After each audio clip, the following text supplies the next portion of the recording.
जमाने ने दिल दुखाया है,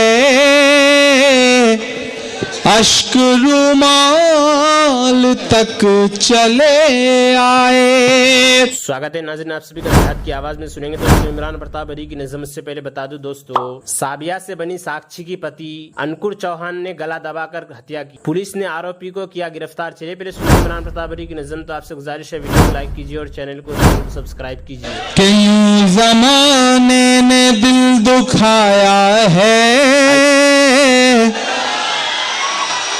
अश्क रुमाल तक चले आए। यूं ज़माने ने दिल दुखाया है, अश्क रुमाल तक चले आए। जब कहीं दिल को ना सुकून मिला,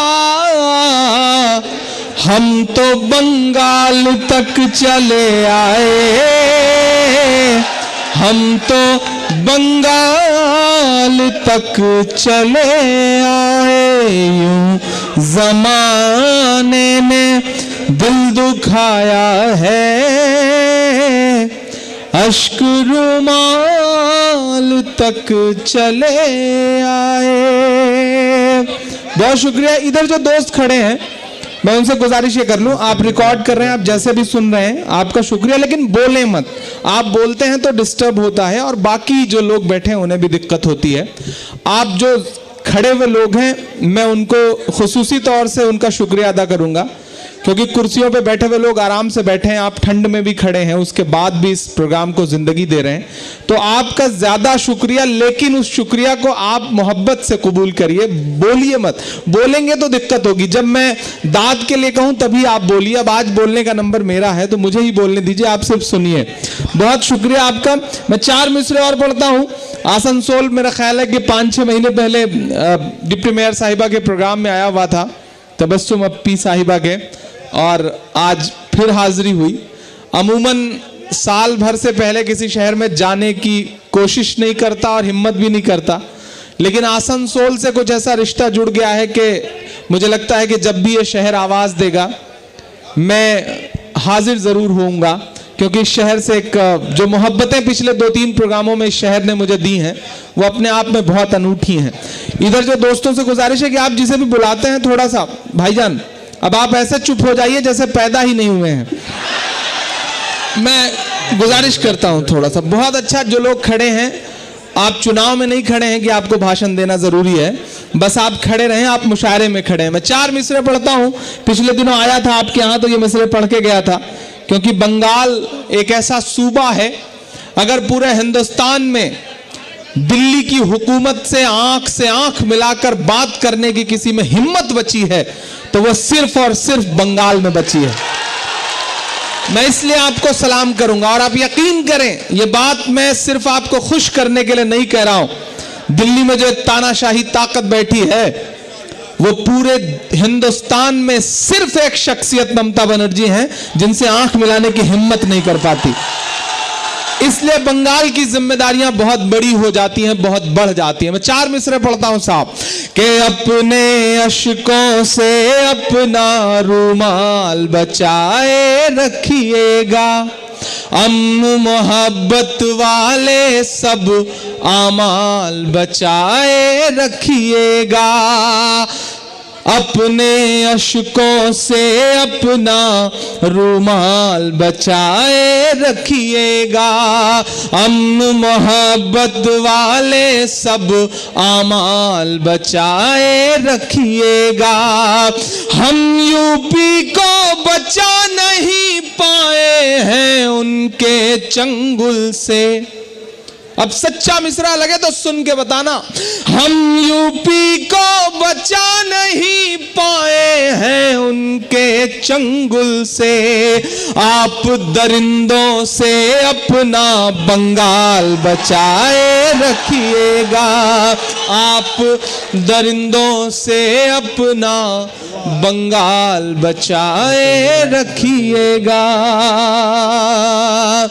इधर खड़े लोगों को नाज़रीन, इमरान प्रताप गढ़ी की नज़्म सुनने के बाद आप अपनी राय में क्या कहना चाहते हैं वो नीचे कमेंट बॉक्स में जरूर बताएं। ये दोस्तों मुंतखब हदीस से कुछ खास बातें सुनते हैं। हजरत उबादा बिन सामित रज़ियल्लाहु अन्हु रिवायत करते हैं कि रसूलुल्लाह सल्लल्लाहु अलैहि वसल्लम ने सहाबा की एक जमात से जो आपके गिर्द बैठी थी मुखातिब होकर फरमाया, मुझसे इस पर बैत करो कि अल्लाह ताला के साथ किसी चीज़ को शरीक नहीं करोगे, चोरी नहीं करोगे, जिना नहीं करोगे, फ़क्र के डर से अपनी औलाद को कत्ल नहीं करोगे, जानबूझकर किसी पर बुहतान नहीं लगाओगे और शरई अहकामात में नाफरमानी नहीं करोगे। जो कोई तुम में से इस अहद को पूरा करेगा इसका अज्र अल्लाह ताला के ज़िम्मा है। और जो शख्स शिर्क के अलावा उनमें से किसी गुनाह में मुबतला हो जाए और फिर दुनिया में उसको इस गुनाह की सज़ा भी मिल जाए, जैसे हद वगैरह जारी हो जाए, तो वह सज़ा इसको गुनाह के लिए कफ़ारा हो जाएगी।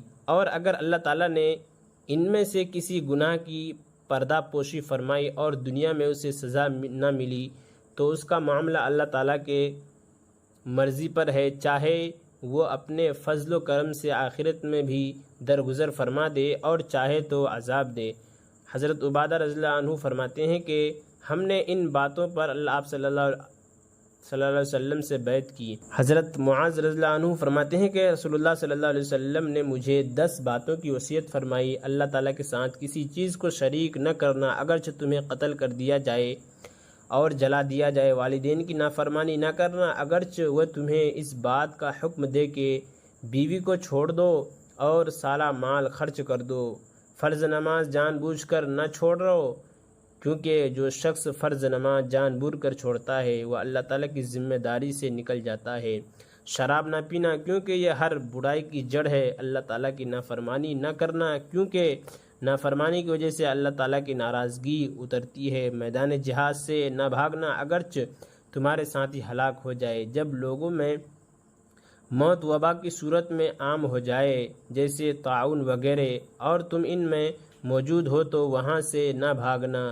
घर वालों पर अपनी हैसियत के मुताबिक खर्च करना, तरतीब के लिए इन पर से लकड़ी न हटाना, इनको अल्लाह ताला से डराते रहना। फ़ायदा इस हदीस शरीफ में वालिदैन की इताअत के बारे में जो इरशाद फरमाया है वह इताअत के आला दर्जा का बयान है। जैसे इसी हदीस शरीफ में ये फरमाया कि अल्लाह ताला के साथ किसी चीज़ को शरीक न करना, अगरचे तुम्हें कत्ल कर दिया जाए और जला दिया जाए, आला दर्जा की बात है, क्योंकि ऐसी सूरत में ज़बान से कलिमा कुफ्र कह देने की गुंजाइश है जबकि दिल ईमान पर मुतमईन हो। हज़रत उक़बा बिन आमिर रज़ियल्लाहु अन्हु रिवायत करते हैं कि रसूलुल्लाह सल्लल्लाहु अलैहि वसल्लम ने इरशाद फरमाया, जब कोई शख्स अच्छी तरह वज़ू करता है फिर मस्जिद आकर नमाज के इंतज़ार में रहता है तो उसके अमाल लिखने वाले फ़रिश्ते हर इस कदम के बदला में उसने मस्जिद की तरफ उठाया 10 नेकियां लिखते हैं, और नमाज के इंतज़ार में बैठने वाले इबादत करने वाले की तरह हैं, और घर से निकलने के वक्त से लेकर घर वापस लौटने तक नमाज पढ़ने वालों में शुमार किया जाता है।